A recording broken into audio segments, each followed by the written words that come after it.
Interdisciplinary.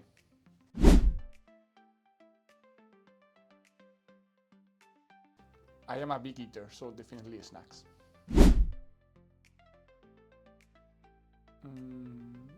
The highlight so far is 6 weeks living in Japan.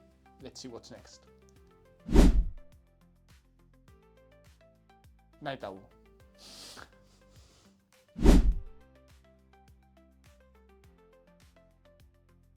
So much bureaucracy.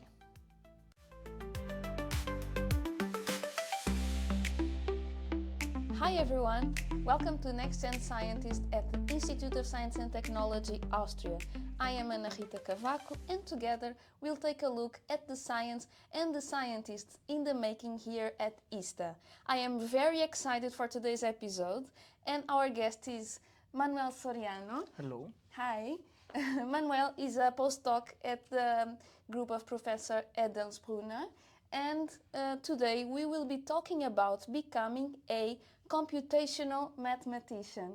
Welcome to our webcast, Manuel. Thank you for being here today. Thank you very much for hosting me.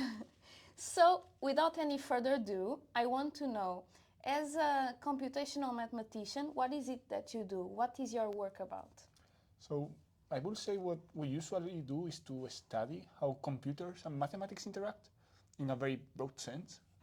And in my case, I am a topologist, which means I am interested in studying shapes in general and surfaces and when do they appear in nature and those kind of things. That's really cool. So you mentioned that you study shapes that also appear in nature. So can you give us some examples of this? Yes, actually there is one I really liked because I had been living with it since I was a kid and I don't realize until I started studying mathematics. Oh. And it's about the snake game. Probably you remember from Nokia mobile phones. Yeah, absolutely. So back when the first mobile phones with games started appearing, we didn't have Clash Royale or Minecraft, but everyone loved the snake game. Exactly. It was awesome. It's a bit archaeology video games, but we can check the example if you want. Okay, so let's go to the whiteboard. Yeah, okay, let's go. So if you remember, we were playing a Nokia screen back at that time, and we had a snake in the screen that was eating food. Like Yeah, this. and I remember that the more it ate, the bigger it would become. Exactly. So at the end, you were always passing through the screen with the snake, right? So for example, if the snake was passing by here, then it appeared on the other side. And then if it was down here, then it appeared in the top, right? Exactly. So there are many video games like this, where you have a screen, and if you are in the center of the screen and you start moving a direction, you end up in the other side, and then finally you end up in the same point you started, right? So to me, when I was a kid, I was playing this, it felt like a sphere, right? Because the same that happens in the Earth. If you start going one direction, you end up in the same point. But this is not actually true. If you think more about this and you glue, for example, these two sides, because they are the same, right? Then you will have a cylinder, Yes. right? Like you will have them glued like this. Yes. And if you now glue this top and bottom part of the cylinder, will be this top and bottom here. Yeah. So if you glue them, you will have this cylinder glued. Then we will have a donut. Exactly. A donut shape, like in mathematics, is called a torus. I don't know why, but it's basically a donut. So actually, this snake is not living in a sphere like us. It's living a donut, which was quite surprising when I realized the first time. Okay, so if you realize, we have from a piece of paper, we have created a surface with gluing some sides, right? So we have this set of rules. Then we can start playing with them around. So for example, what happens if instead of the snake appearing in the opposite side, it appears in the opposite side, but like a mirror. So it goes here and it appears on this other part here. Then you would glue these sides? Exactly. So you will have to glue this point with this point somehow. So that's what we call non-orientable surface. And the Mobius strip is an example of that. Have you ever seen it? I don't think I have, but Okay. I feel that you will show me. I would love to. So, in order to create the Mobius band, we start with a normal strip of paper, like this, and we do what we said before.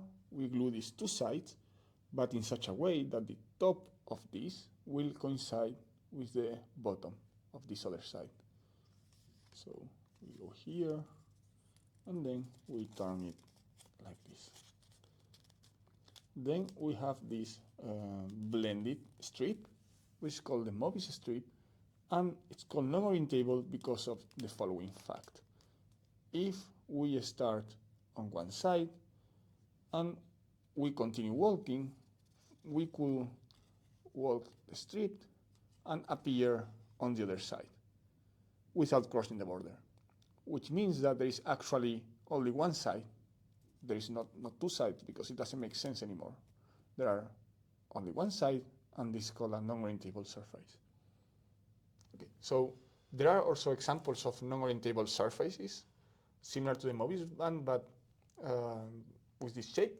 So, for example, we saw the torus before, which was like this. Yes. Now we can do a small modification. If we glue this side like we were doing before, but now we glue this side with this change of direction, so as we said before, we are gluing this point with this point, then we have what is known as a climb bottle, which I'm not at good drawing, so I will not draw it, but the viewers can see it here.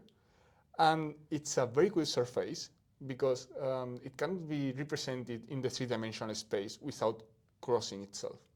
But it actually has only 2 dimensions. So it's a quite good surface.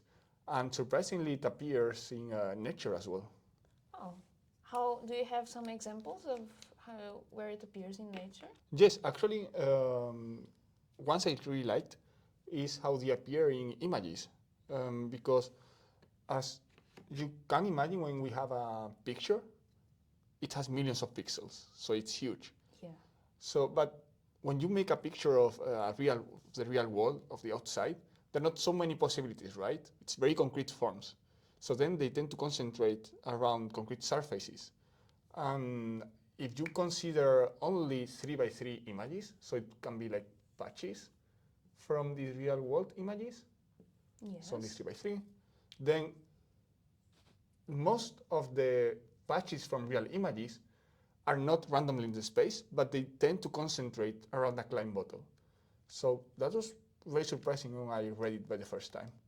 And also in our research, it has appeared, for example, in quantum computing and in many unexpected places.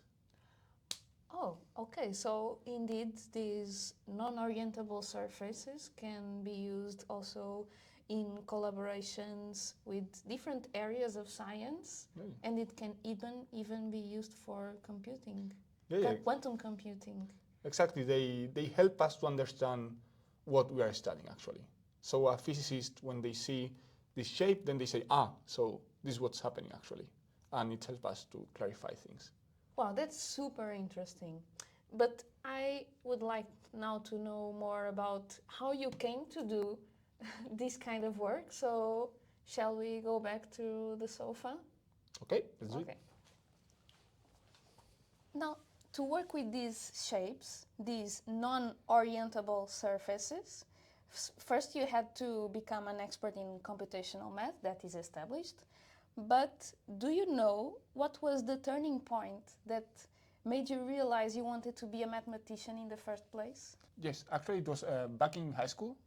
I always liked to study other subjects like biology or physics or economics, but what I liked the most was the fundamental results behind them. Then I slowly realized that all these fundamental results required maths. They were all based in math, and somehow maths was the key to understand all of them. So that's why I decided to study maths. That's really cool. So, you discovered this passion for math, and so to be in this point of your career, what was the the path that you did academically. What did you study until this moment? Yeah, so I went for a mathematical degree back in my hometown, which is Seville in the south of Spain. And I also did exchange in England for 1 year, which was an awesome experience. I totally recommend it. And then I did again a master in my hometown, again in mathematics. So it was quite into mathematics all the time. Yes. And then you pursued a PhD right after your master? Exactly. Then that was the moment where I would say I specialized the most, where I started doing computational mathematics stuff.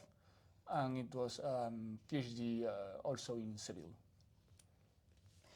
Very cool. And until now, what did you find to be the most difficult thing about getting to do what you do today? What was for you the biggest challenge? Actually, I was about to quit a couple of times, mainly because I didn't have a contract during my whole PhD, only in some stages of it.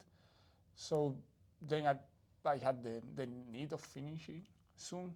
So that was the hardest moment, I would say. But at the end, I got some extra financial support, so I could finish it with plenty of time, and here I am. Great. But indeed, sometimes it takes some resilience to go through all the stones in the way. Yes, exactly. But it's something I really like is that my community is really good. It's full of nice people, so that really helped me to go on. And it was I cannot say I didn't enjoy. I actually enjoyed my path so far. Great. And I think you kind of gave me the answer just now, but what do you think that is then the best way to overcome these challenges? Yes, actually, I can say more about that because I had a lot of time to think about it. Also, in a personal point, I really like to think that I'm doing this because I enjoy it. It's fine to do other things. So in the moment I don't enjoy it anymore, or it's not possible to continue, I'm fine doing other things. So that really makes me calm and helps me to just go on day by day. And also, on the contrary, what is it about your work that just makes you wake up and go and just look forward for the day? So I would say the thrilling of discovering new things, that feeling of being in the border of knowledge, having always interesting questions around, I think that's what I enjoy the most. Yeah, and I think ISTA is really the place for that, to be at the cutting edge. Yeah. Especially for a applied mathematician or computational mathematician, it's great because you have access not only to great mathematicians, but also computer scientists, biologists, people working in physics. So it's great, actually.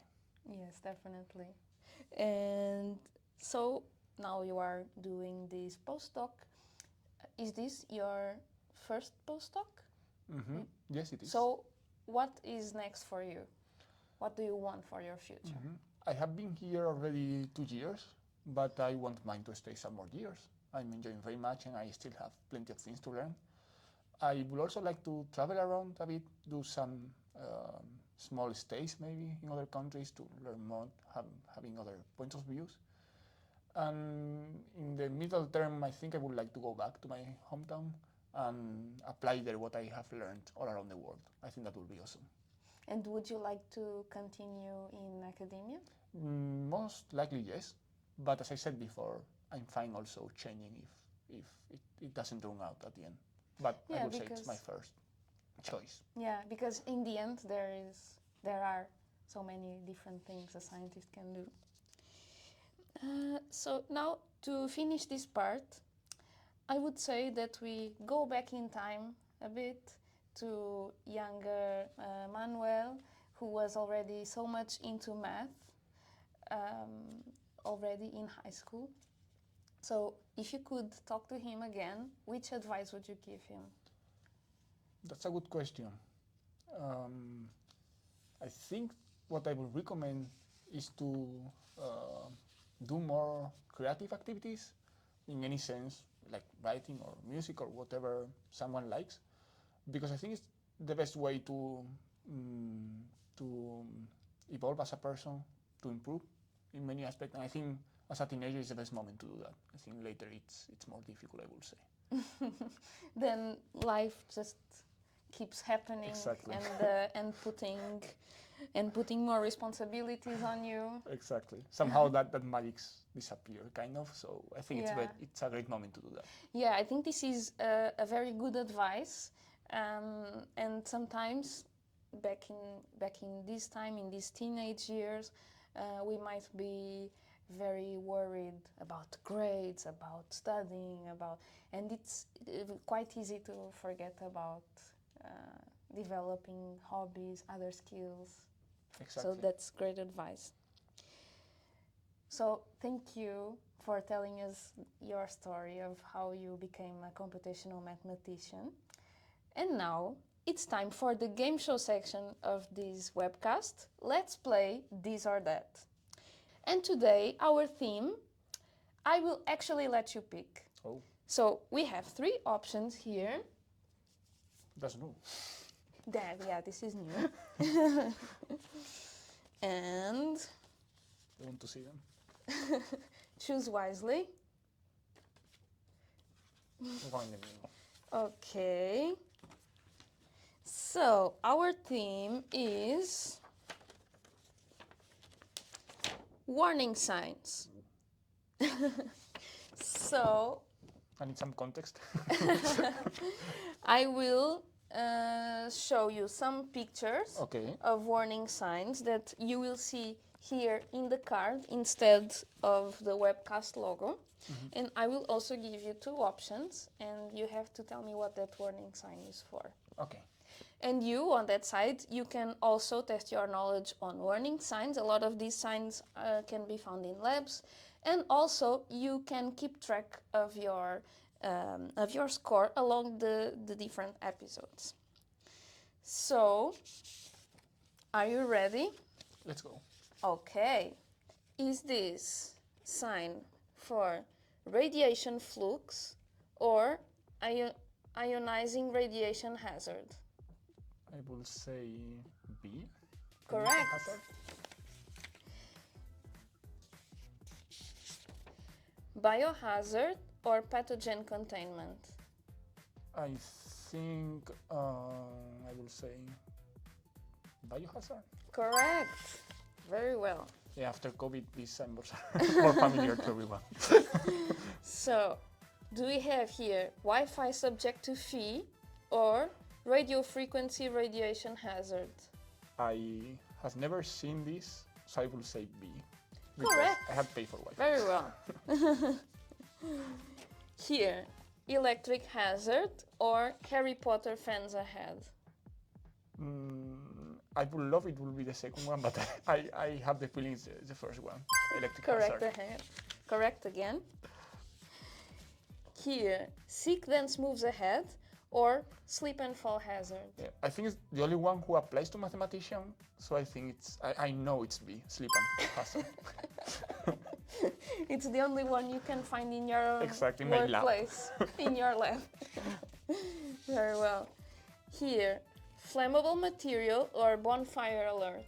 Oh, actually I'm a scout, so flammable material. I didn't see it before. Very well. We are almost in the end. So, rotational equipment hazard or entanglement hazard? Oh, well. The first one seems like not that dangerous, I wouldn't say. Entanglement hazard? Correct. And chemical splash hazard or corrosive material warning? It seems like something I don't want to happen to me, so corrosive materials warning. Correct. And is this a piracy hazard or acute toxicity hazard? I think the toxicity one. Pirates are not that dangerous. I'm not so sure. And for last, is this laser radiation hazard or intense sunlight exposure? I would say laser. Correct. So 10 out of 10. Oh, wow, impressive. Perfect score. Woo! Congrats. Thank you. Very fun. Thank you. Thanks a lot for your participation, for being a great contestant. And just because you are such an awesome guest, I have some gifts for you. Oh, lovely. And also, I would like to offer you the chance to take a tour of the Vista Science Experience Center. So, thank you so much. And to you on that side, thank you for joining us today. We had a super cool talk on becoming a computational mathematician and maybe some applications of a mathematician's work that we might not have thought about before. If you do have thoughts or questions, do leave them in the comments. And remember to take some time to pursue some hobbies that you like and develop some other skills outside of school. If you liked this episode, subscribe to our channel and stay tuned for more. I will see you soon, and as always, I will be here to bring you the next generation of science, one awesome guest at a time. Cheers! Cheers.